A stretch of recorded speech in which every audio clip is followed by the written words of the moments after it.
Hello বন্ধুরা, কেমন আছো তোমরা? আজকে আমি তোমাদের সাথে আমার এক বন্ধুর স্টোরি শেয়ার করব। তোমরা কি কখনো মাঝরাতে কবরস্থানের পাশ দিয়ে গিয়েছো? আমার এক বন্ধু গিয়েছিল, আর ওর সাথে যা হয়েছিল তা এখনো ভুলতে পারিনি। এই গল্পটা আমার বন্ধু রফিকের।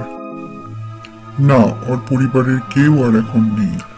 ওর কথা বললে তারা কাঁদতে কাঁদতে বলতো, রফিক তো হারিয়ে গেছে। কিন্তু আমি জানি সত্যিটা কি। সবকিছু শুরু হয়েছিল ওই রাতে, যেদিন সে কবরস্থানের শর্টকাটটা ধরেছিল। সেদিন সে অফিস থেকে ফিরছিল, অনেক রাত হয়ে গেছিল।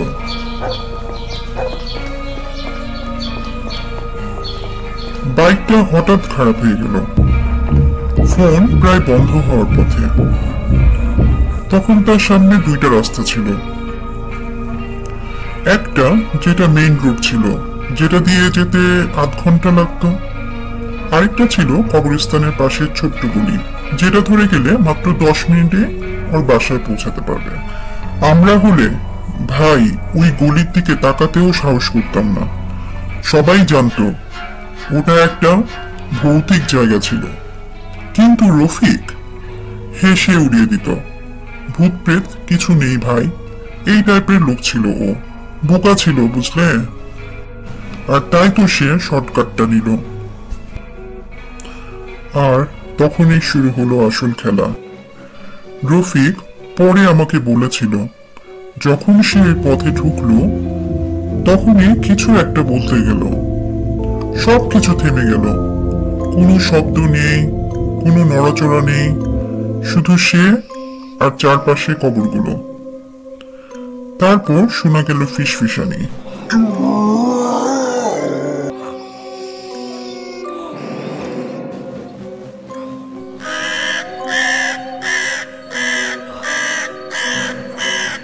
ভৌতিক ফিসফিসানি, ফিরে যাও, ফিরে যাও। রফিক থেমে গেল, চারপাশে তাকালো, কিন্তু কাউকে দেখতে পেল না। আর কি করলো? হেসে ফেলল। কিন্তু ঠিক তখনই পেছন থেকে একটা কণ্ঠ ভেসে এলো, সরাসরি, স্পষ্ট আর অস্বাভাবিক ঠান্ডা। গভীর কর্কশ একটা কণ্ঠ, একা যাচ্ছ কোথায়?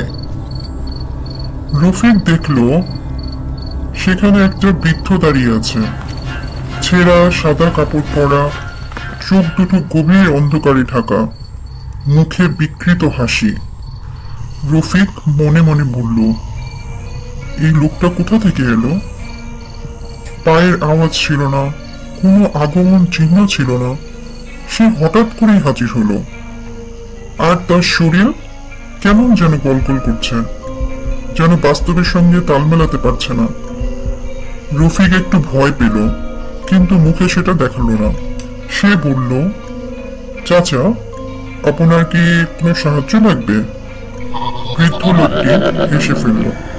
হাসিটা ছিল অদ্ভুত, যেন সেটা মানুষের হাসি না, বরং কিছু একটা ছিল তার মধ্যে। বৃদ্ধ লোকটি বিকৃত এক হাসি দিয়ে বলল,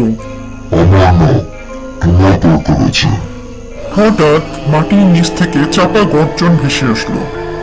রফিক নিচে তাকিয়ে দেখে কবরগুলোর মাটি ওঠানামা করছে, যেন ভেতর থেকে কেউ শ্বাস নিচ্ছে। এবং তারপর মাটি ফেটে গেল। সেখানে হাত পচা বিকৃত হাত মাটির নিচ থেকে উঠে আসছে। প্রথমে একটা, তারপর আরেকটা, তারপর অসংখ্য।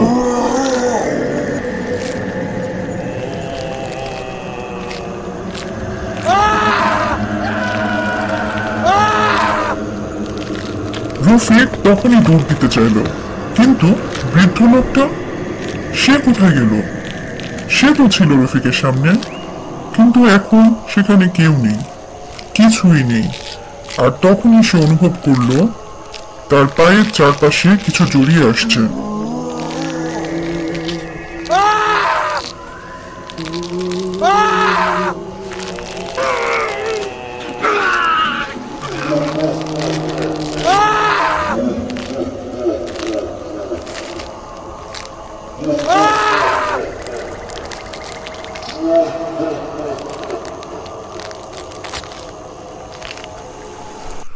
আমি জানি না কিভাবে, কিন্তু রফিক ফিরে এসেছিল।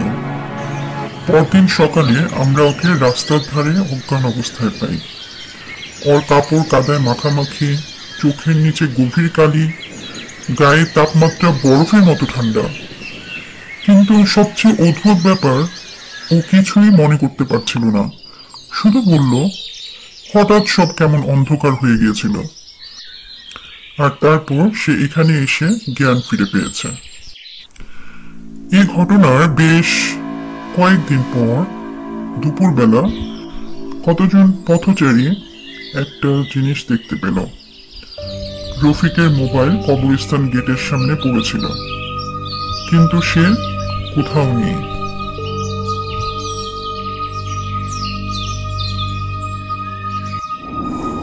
আমরা এখনো ক্ষুধার্ত।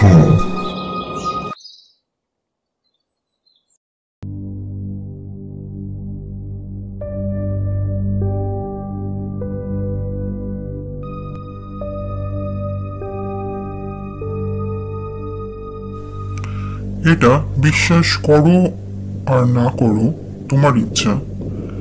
কিন্তু যদি কোনোদিন রাতের বেলা ওই কবরস্থানের সামনে পড়ো, দয়া করে লম্বা রাস্তা ধরে যেও।